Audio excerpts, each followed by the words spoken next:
también todos los que quieren vivir piadosamente en Cristo Jesús padecerán persecución. Mas los malos hombres y los engañadores irán de mal en peor, engañando y siendo engañados. Pero persiste tú en lo que has aprendido y te persuadiste, sabiendo de quién has aprendido, y que desde la niñez has sabido las sagradas Escrituras, las cuales te pueden hacer sabio para la salvación por la fe que es en Cristo Jesús. Toda la Escritura es inspirada por Dios y útil para enseñar, para redarguir, para corregir, para instruir en justicia, a fin de que el hombre de Dios sea perfecto, enteramente preparado para toda buena obra. Oremos. Padre Santo, venimos esta tarde, Señor, unidos, Señor, como un solo cuerpo, Señor. Nos presentamos ante ti, Señor, reconociéndote, Señor, como nuestro Dios soberano, todopoderoso, Señor, el creador del cielo y de la tierra, Señor. Y venimos, Señor, humillándonos, Señor, pidiéndote, Señor, que tú abras nuestros corazones, Señor, nuestro entendimiento, Señor, para que podamos recibir tu palabra, Señor. Y que al recibirla, Señor, no vuelva vacía, Señor. Por el contrario, Señor, que transforme nuestros corazones, Señor. Y que podamos portar, Señor, tu nombre, Señor. Y te demos gloria a ti, Señor. Te pedimos, Señor, que tú obres esta tarde, Señor. Que tú bendigas a tu pueblo, Señor. En el precioso nombre de Jesús, nuestro Rey y Salvador. Amén. Hermanos, el pasaje de hoy nos va a servir como base para la introducción que haremos a la Confesión de Fe de Londres de 1689.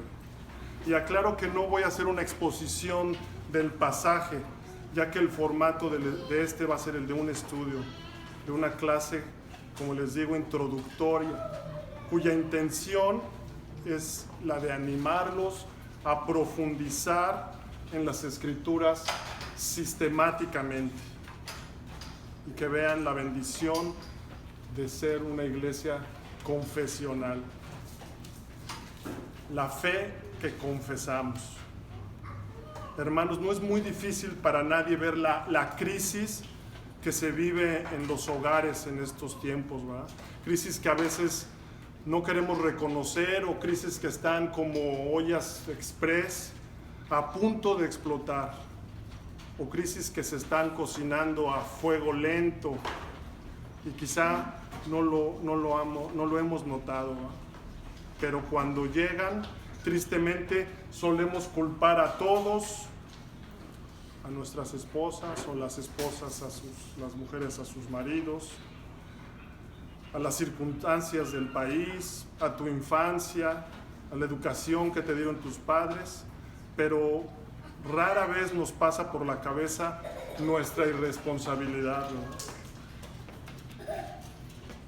Y es que esta alarmante situación en las familias es el resultado combinado del ataque a la familia que se está viviendo últimamente con mayor fuerza, ¿verdad? Y lo más importante, la negligencia de los padres.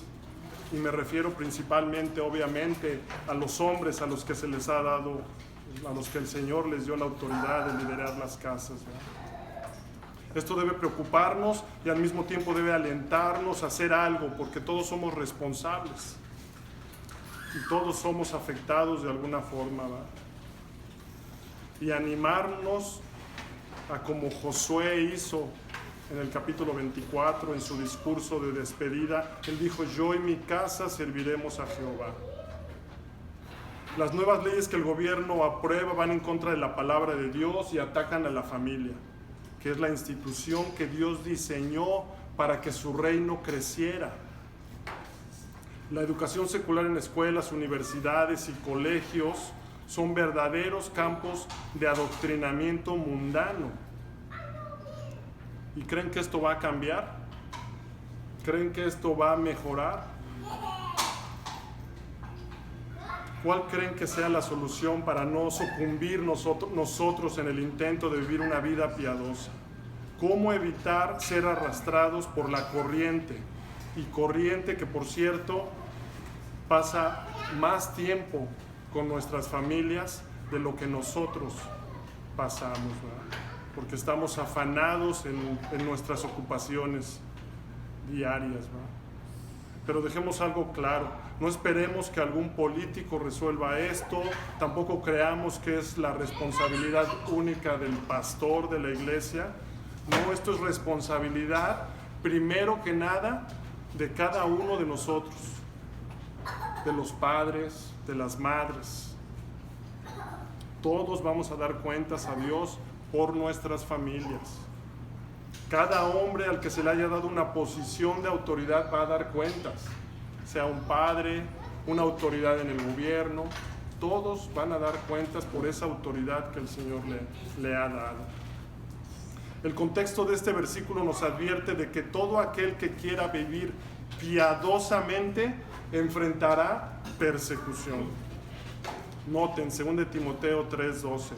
Y también todos los que quieren vivir piadosamente en Cristo Jesús padecerán persecución. Y vivir piadosamente es ir en contra de las corrientes de este mundo. No significa que todos van a ser encarcelados, tal como Pablo estaba en una cárcel mientras escribía esta carta, o quemados o torturados como los mártires de la fe. Pero sí significa que en cuanto decidas vivir piadosamente, de acuerdo a la palabra de Dios, empezarás a tener algún tipo de persecución. Escuchen esto, hermanos. Cuando decidan verdaderamente vivir piadosamente de acuerdo a la palabra de Dios, van a empezar a tener algún tipo de persecución u oposición, incluyendo la de nuestros familiares, compañeros de trabajo, escuela, jefes. De alguna manera van a empezar a sufrir este tipo de persecución. Así que es necesario que estemos preparados para que nos digan religiosos, o que te digan que ya te adoctrinaron, o incluso que otros cristianos te digan que la letra mata o que eres un extremista, ¿verdad? Y te lo van a decir porque tristemente hoy la mayoría de los que se profesan cristianos no crecen, están muy cómodos con un pie en el mundo y el otro asistiendo a la iglesia y pensando que hasta ahí llega su responsabilidad con sus familias, llevando a sus hijos los domingos un par de horas a las iglesias. Es mi oración, hermanos, que el estudio de la palabra nos lleve a vivir vidas cambiadas, que nos lleven a la práctica, que lo que llevemos a nuestras mentes, a nuestras cabezas, lo llevemos a la práctica y al corazón. Y esa es la convicción del liderazgo, que la confesión nos ayudará a crecer en el entendimiento de las doctrinas que confesamos. Doctrinas que confesamos que están contenidas en la palabra de Dios y, por supuesto, con la ayuda del Espíritu Santo. Hoy vamos a hacer básicamente una introducción a la confesión. Y la pregunta natural sería: ¿por qué una confesión de fe? Hoy en día la palabra doctrina a menudo se ve como algo negativo. La doctrina divide, por ahí se escucha, ¿verdad? Piensan muchos. Pero esa es la objeción de una generación sin doctrina bíblica, que no saben lo que creen, que no pueden expresar y confesar su fe con claridad. Una generación que está influenciada más por un pensamiento mundano y que está inclinado a la pereza, inclinado a no querer estudiar, a no querer aprender.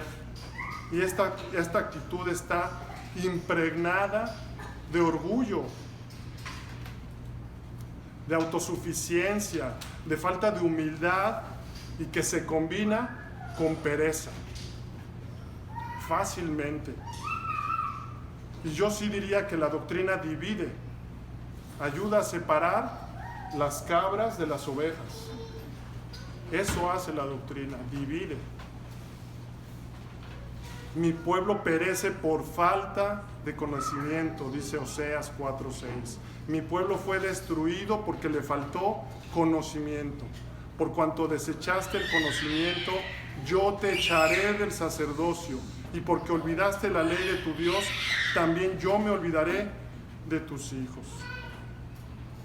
Esta es una recriminación a los pastores, a los sacerdotes, quienes debían instruir al pueblo.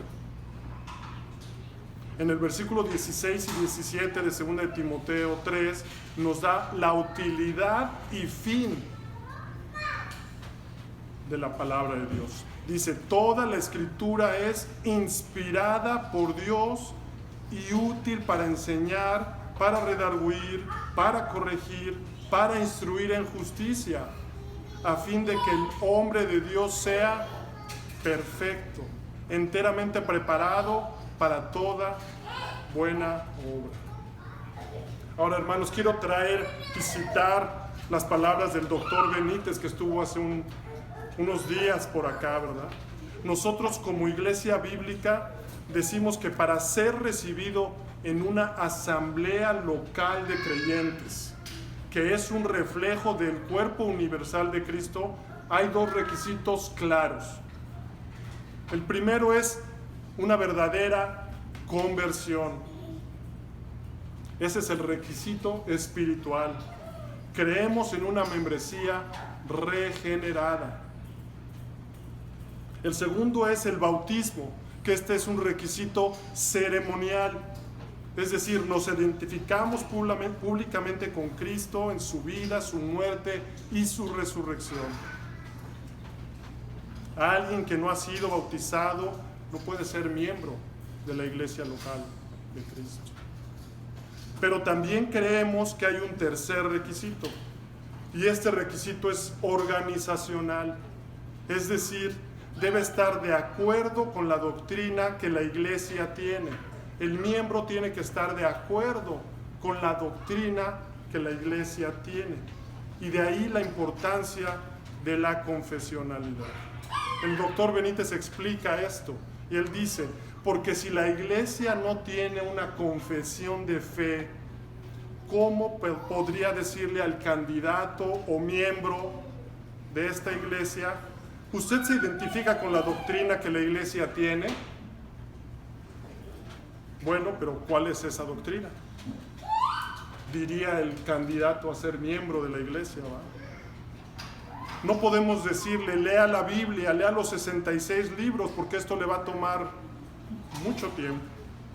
Y luego que los lea, la pregunta sería, ¿cree usted lo que la Biblia dice sobre Dios? Sí, claro, podría contestar la pregunta el miembro, el nuevo candidato, ¿va? Pero, ¿qué es lo que crees que la Biblia dice sobre Dios? Porque unos dicen que la Biblia enseña que Dios es una sola persona, que no son tres. O igualmente, si preguntamos, ¿crees lo que la Biblia dice sobre Cristo? Sí, claro, podrían contestar. Quizá digan que es un buen hombre, un buen maestro, pero no creen que la Biblia diga que Él es Dios. Entonces ahí hay una gran diferencia. Eso divide entre creyentes verdaderos y no creyentes. Así que no basta con que uno diga, yo creo todo lo que la Biblia dice. No, la pregunta es, ¿qué crees tú que la Biblia dice? Y eso cambia todo. Así que de ahí la importancia de que una iglesia local tenga una confesión de fe que una a los miembros de esta iglesia local. El teólogo Sam Waldron, en su exposición a la confesión, él comenta, una confesión de nuestra lealtad a la Biblia no es suficiente. Las negaciones más radicales de la verdad bíblica coexisten frecuentemente con quienes solo profesan reconocimiento de la autoridad y el testimonio de la Biblia. Cuando los hombres utilizan las palabras mismas de la Biblia para promover la herejía, cuando la palabra de verdad es pervertida para servir el error. Él agrega, nada menos que una confesión de fe sirve públicamente para trazar las líneas divisorias entre la verdad y el error. Hermanos, la invitación es a nosotros.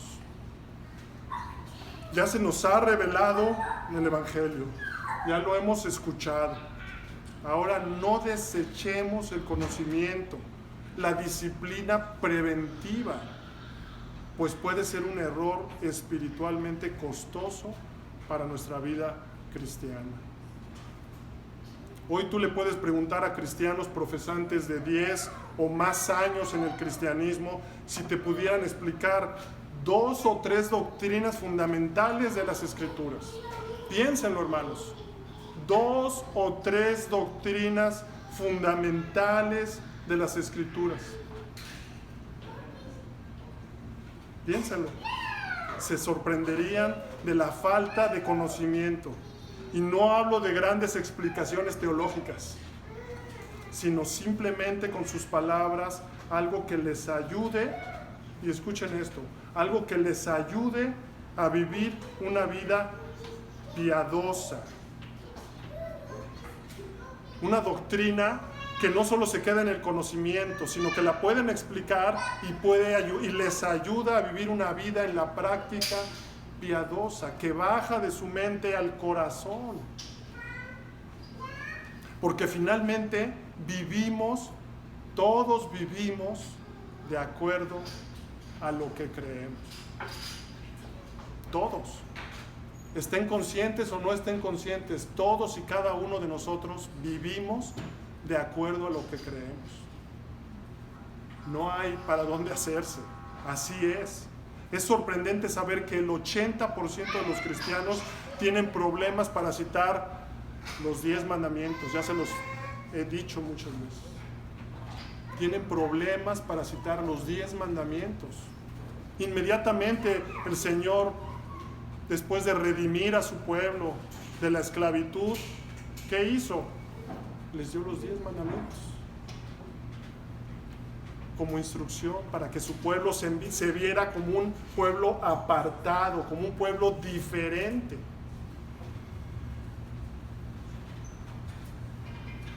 O también tienen problemas para definir si la creación fue en 6 días literales o en miles de años.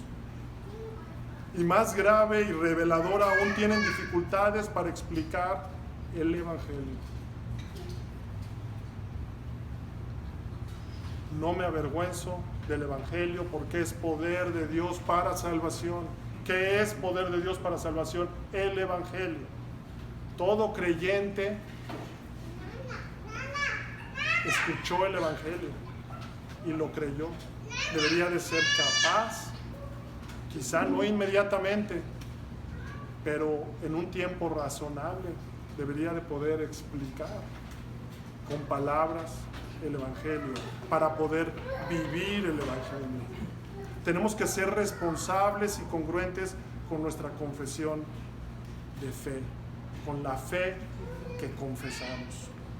Deuteronomio 6, 1 al 10 dice: estos pues son los mandamientos, estatutos y decretos que Jehová vuestro Dios mandó que os enseñare. Deuteronomio 6 está después de Deuteronomio 5, donde la ley es dada por segunda vez. Para que los pongáis por obra en la tierra, la cual pasáis vosotros para tomarla, para que temas a Jehová tu Dios, guardando todos sus estatutos y sus mandamientos que yo te mando, tú, tu hijo y el hijo de tu hijo, todos los días de tu vida, para que tus días sean prolongados Oye pues, oh Israel, y cuida de ponerlos por obra para que te vaya bien en la tierra que fluye leche y miel, y os multipliquéis como te ha dicho Jehová, el Dios de tus padres. Oye Israel, Jehová vuestro Dios, Jehová uno es. La palabra oye, escucha, Shema en hebreo significa mucho más que solo oír. Su significado incluye responder a lo que oyes. En español diríamos obedece, obedece. Y amarás a Jehová tu Dios de todo tu corazón y de toda tu alma y con todas tus fuerzas. Y la palabra amarás en hebreo también significa mucho más que solo una emoción o sentimiento. Se trata de una decisión devota de todo corazón a Dios, la cual involucra tu voluntad y tus emociones, tu mente y tu corazón. Y estas palabras que yo te mando hoy estarán sobre tu corazón y las repetirás a tus hijos y hablarás de ellas estando en tu casa y andando por el camino y al acostarte y cuando te levantes, y las atarás como una señal en tu mano y estarán como frontales entre tus ojos y las escribirás en los postes de tu casa y en tus puertas. Noten, vemos la meditación de la palabra en el versículo 6. Estas palabras estarán sobre tu corazón. Vemos la educación religiosa, la enseñanza de los hijos en el versículo 7. Dice, además, al repetirlas, crece el conocimiento de ellas y nos enseña a aprovechar las oportunidades para conversar con quien nos rodean. No de cosas vanas, sino de las verdades de la palabra de Dios. Que escuchen, constituye el saber de la salvación, según de Timoteo 3:15, y que desde la niñez has sabido las sagradas escrituras, las cuales te pueden hacer sabio para la salvación por la fe que es en Cristo Jesús. Cuanto más nos familiaricemos con las escrituras, más las amaremos, hermanos, más las admiraremos. Nos alimentaremos de ellas y estaremos deseosos de compartirlas a otros, comenzando por nuestras familias. La Escritura nos manda a escudriñar, aprender, conocer, retener, predicar y defender la sana doctrina, refutar a los que la contradicen y romper comunión con los que niegan o adulteran las doctrinas principales de la fe. ¿Cómo pretendemos hacer esto? ¿Cómo vamos a hacer esto si nosotros mismos no tenemos claro las doctrinas fundamentales?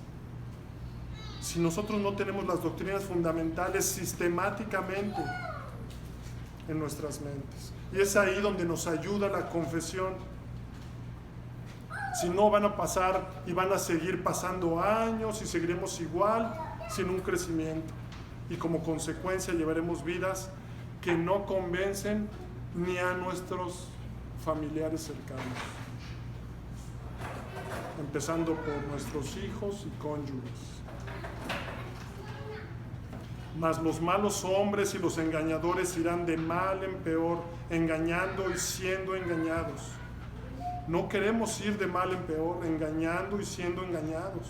Todo lo contrario. También en Hebreos vemos una advertencia al letargo espiritual que nos deja sin la capacidad de distinguir entre lo bueno y lo malo. Es importante desarrollar esa capacidad de distinguir entre lo bueno y lo malo. Hebreos 5, 11 al 14, sobre este tema tenemos mucho que decir, aunque es difícil explicarlo, porque a ustedes lo que les entra por un oído les sale por el otro. En realidad a estas alturas ya deberían ser maestros, y sin embargo necesitan que alguien vuelva a enseñarles las verdades más elementales de la palabra de Dios. Dicho de otro modo, necesitan leche en vez de alimento sólido. El que solo se alimenta de leche es inexperto en el mensaje de justicia, es como un niño de pecho. En cambio, el alimento sólido es para los adultos, para los que tienen la capacidad de distinguir entre lo bueno y lo malo, pues han ejercitado su facultad de percepción espiritual. Este letargo espiritual de los hebreos y su respuesta tardía a crecer era el problema.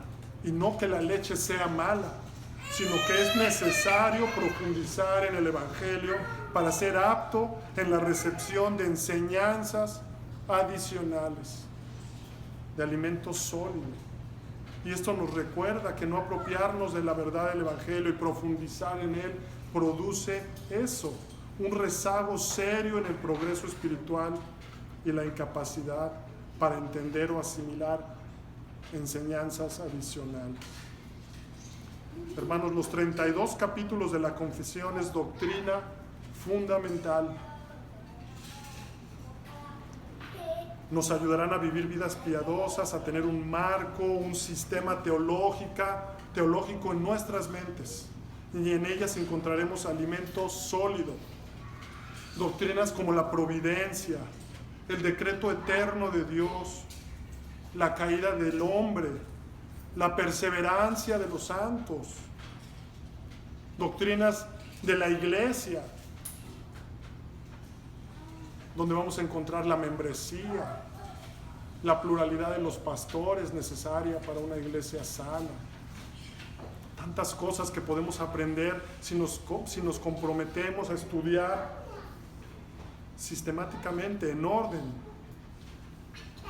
Claridad y profundidad doctrinal es esencial para el discernimiento y crecimiento espiritual del creyente, como vimos en Hebreos. La falta del amor por la definición teológica o enseñanza doctrinal en el cristianismo contemporáneo es el producto de la conformidad a filosofías del mundo y es indicativa de una falta de amor por la palabra de Dios. Les repito, hermanos, todos tenemos doctrina en nuestras mentes. Todos tenemos doctrina en nuestras mentes. El problema es de dónde tomas esa doctrina. ¿De dónde la tomaste? ¿De posts del Facebook? ¿De películas? ¿De la televisión? ¿De revistas del mundo? ¿De dónde es que estás alimentando tu mente y estás adoctrinando, recibiendo doctrina? ¿Doctrina del mundo? ¿De dónde lo estamos haciendo? Así que, hermanos, no es suficiente el solo decir que creemos en la Biblia. Lo mismo dicen los testigos de Jehová, los mormones, la ciencia cristiana. Lo mismo dicen, creemos en la Biblia. Es imperativo que la Iglesia de Dios sea fundamentada sobre una base doctrinal firme y clara. Y declaraciones de creencias que contienen una explicación sistemática de la doctrina, como nuestra Confesión de Londres de 1689, tiene una base bíblica y una larga historia de utilización en la Iglesia. Por lo tanto, sería descuidado desasociarnos de ellas. Estas confesiones han estado bajo el cuidado providencial de Dios por siglos. Cuando el apóstol Pablo dice que la iglesia del Dios viviente es columna y baluarte de la verdad, 1 Timoteo 3:15, luego cita las palabras de algún tipo de credo que se confesaba o cantaba congregacionalmente en la iglesia primitiva, 1 Timoteo 3:16, y leo desde el versículo 14. Esto te escribo, aunque tengo la esperanza de ir pronto a verte, para que si tardo sepas cómo debes conducirte en la casa de Dios, que es la iglesia del Dios viviente, columna y baluarte de la verdad. E indiscutiblemente grande es el misterio de la piedad. Y él recita este credo. Dios fue manifestado en carne, justificado en el Espíritu, visto de los ángeles, predicado a los gentiles, creído en el mundo y recibido arriba en gloria. Este es un credo, es una confesión que cantaba la iglesia primitiva. Las confesiones de fe empezaron a desarrollarse en el primer siglo bajo los apóstoles, siendo útiles para la instrucción de creyentes y necesarias para definir la fe cristiana a fin de defenderla de la herejía. Por estas razones, entre otras, es importante conocer y adoptar una confesión histórica como una declaración de nuestras convicciones. Ahora, hermanos, solo la Escritura es la palabra infalible de Dios y es la autoridad final de todas las cosas. Y una declaración doctrinal es basura si no refleja fielmente la palabra de Dios. Estamos convencidos de que la Confesión Bautista de Fe de 1689 contiene la sustancia teológica de la fe que fue una vez dada a los santos y relata la sana doctrina con bastante definición y claridad. Ahora, hermanos, ¿por qué una confesión del siglo XVII y no una del siglo XXI, verdad? ¿Por qué una del siglo XVII? Efesios 4, del 8 al 12, dice que el Señor Jesucristo ha dado dones a los hombres. Es decir, Él ha capacitado y establecido maestros en su iglesia. Él dio esclavos a los esclavos. Nos enseñaba el hermano Benítez, ¿verdad? Esos son los pastores y los maestros. Él ha dado a estos hombres como esclavos de los esclavos. A través de los últimos 2000 años ha habido una multitud de pastores, evangelistas y teólogos que el Señor ha capacitado para enseñar la palabra de Dios y formular el entendimiento que la iglesia tiene de la fe que una vez fue dada a los santos. Noten el versículo 12.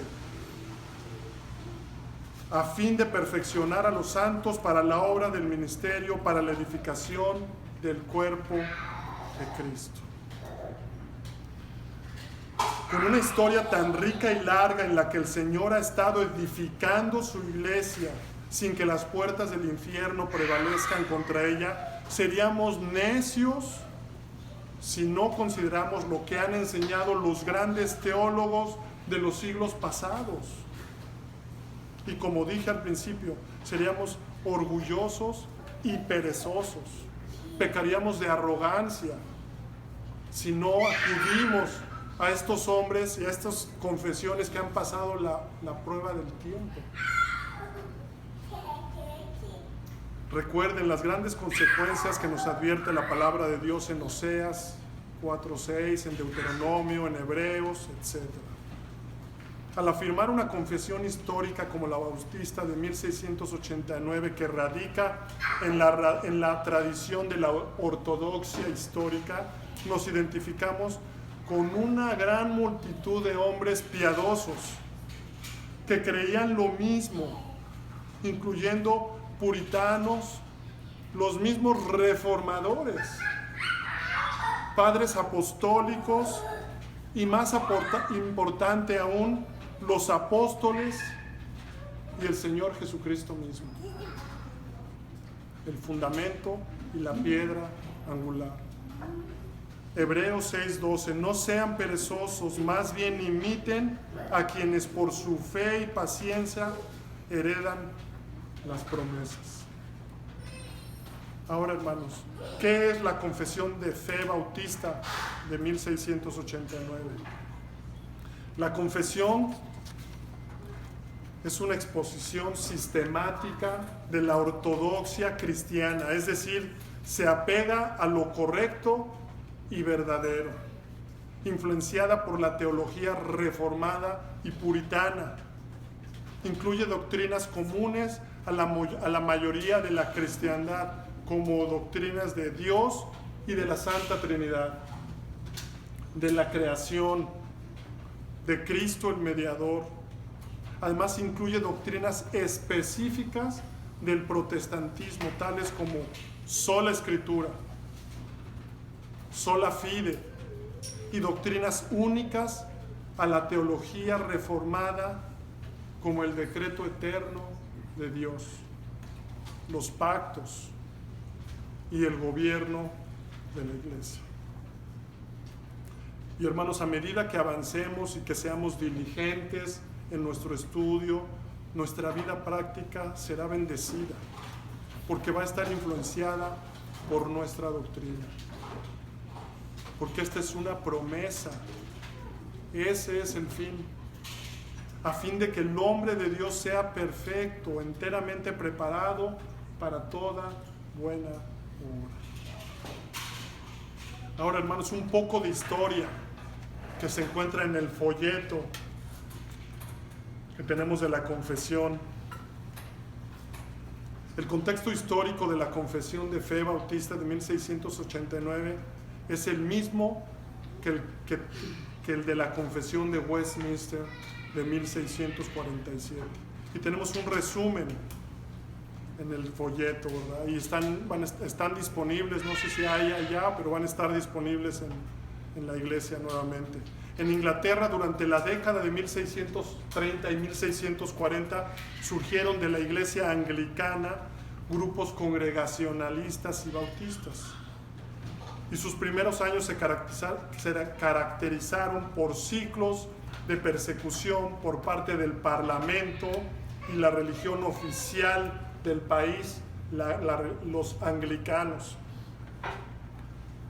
En la década de 1660 se adoptó un código llamado el Código de Clarendon, y este código aplastaba todo intento de disensión contra la religión oficial del Estado, los anglicanos.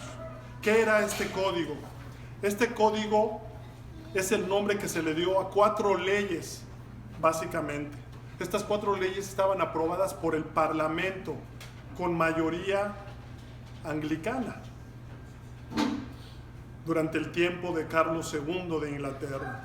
Estas leyes que componían este código fueron sancionadas para afianzar el poder de la Iglesia anglicana sobre los inconformistas puritanos que habían dominado anteriormente la vida política en Inglaterra.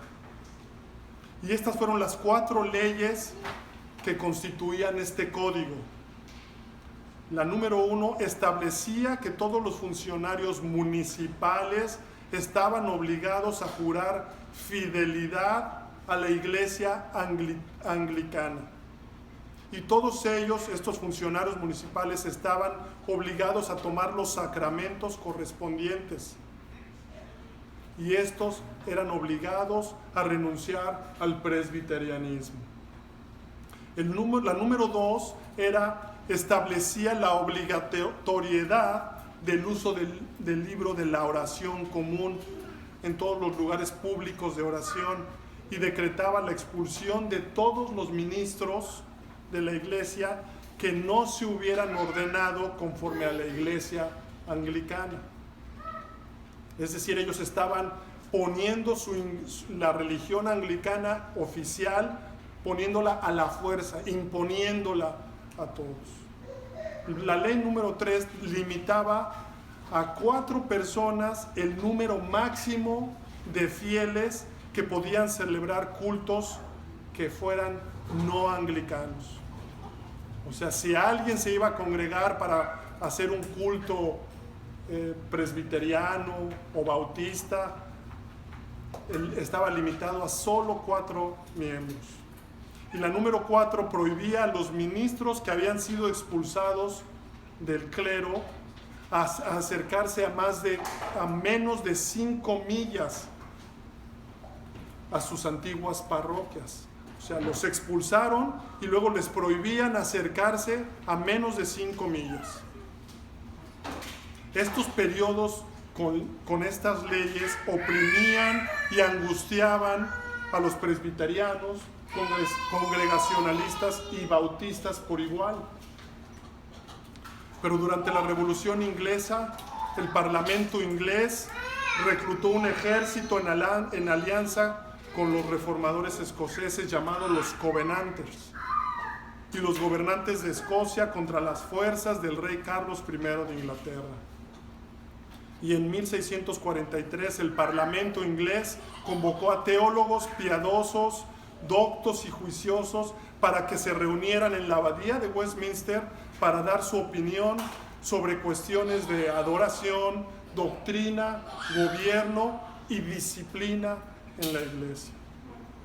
Estas reuniones se llevaron al cabo de 5 años y 1163 sesiones. No fue algo que hicieron a la ligera y pronto sacaron, sino 5 años, 1163 sesiones para producir la confesión de fe. Y en esta confesión participaron 121 clérigos puritanos, los teólogos. Igualmente había laicos, 10 miembros de la Cámara de los Lores, o sea, nobles, y 20 miembros de la Cámara de los Comunes, civiles, miembros del Parlamento. Un total de 151 individuos, 120 teólogos, 10 nobles y 20 civiles, miembros del Parlamento. La Confesión de Westminster es un resumen de las principales creencias cristianas en 33 capítulos y está saturada de la teología bíblica reformada clásica, con énfasis en las relaciones de pacto entre Dios y el hombre. Ahora, en este tiempo también estaban los que consideraban que las Escrituras enseñaban el bautismo del creyente. Y ellos también necesitaban una declaración de fe clara. Estos eran conocidos como bautistas. Y sintiéndose unidos bajo la misma injusticia cruel con los presbiterianos y congregacionalistas, se reunieron para publicar su armonía sustancial con ellos, es decir, que estaban de acuerdo con ellos en cuestiones de doctrina. Ellos llegaron a la conclusión de que era necesario declararse más plena y decididamente, y no encontrando defecto en este sentido en la adoptada confesión por la Asamblea de Westminster, llegaron a la conclusión de retener el mismo orden en su declaración de confesión, mayormente sin ninguna variación en los términos, y lo hicieron para convencer que no tenían ningún deseo de dificultar la religión con palabras nuevas, sino de dar su consentimiento a las palabras sanas que habían sido usadas por otros en la confesión de Westminster. Sin embargo, dijeron: en aquellas cosas en las que diferimos con otros, es decir, con la confesión de Westminster, nos hemos expresado con candidez y sencillez, es decir, en forma humilde y simple. Dijeron: nuestro propósito dista de querer crear una polémica. La confesión bautista de 1689 fue declarada después de la declaración de la ley de tolerancia en Inglaterra. Se juntaron en Londres representantes de 107 congregaciones y adoptaron la confesión bautista de 1677 con algunas correcciones. Los bautistas no reconocieron los sacramentos como lo creen los anglicanos y católicos. Ellos creían solo en 2 ordenanzas solamente: la cena del Señor y el bautismo de los que profesan ser creyentes únicamente. En resumen, la Confesión Bautista de 1689 conserva las interpretaciones de la fe cristiana evangélica, tal como lo proclaman las Escrituras y como fueron presentadas en la Confesión de Westminster de 1647. Y solo se realizaron dos cambios principalmente. Número uno, para el gobierno de la Iglesia, y número dos, para el bautismo del creyente solamente. La Confesión Bautista de Fe de 1689 ha pasado la prueba del tiempo y ha llegado a ser una de las afirmaciones más importantes de la fe evangélica en la historia de la Iglesia, y es utilizada en la actualidad por miles de congregaciones alrededor del mundo. Charles Spurgeon escribió un prefacio de la confesión. Dice: este pequeño tomo no se presenta como una regla autoritativa, ni como un código de fe, sino como una ayuda en casos de controversia, una confirmación en la fe y un medio para edificación en justicia. En él, los miembros más jóvenes de nuestra Iglesia tendrán un conjunto resumido de enseñanzas divinas, y por medio de pruebas bíblicas estarán preparados para dar razón de la esperanza que hay en ellos. No te avergüences de tu fe. Recuerda que es el antiguo evangelio de los mártires, confesores, reformadores y santos. Sobre todo es la verdad de Dios contra la que las puertas del infierno no pueden prevalecer.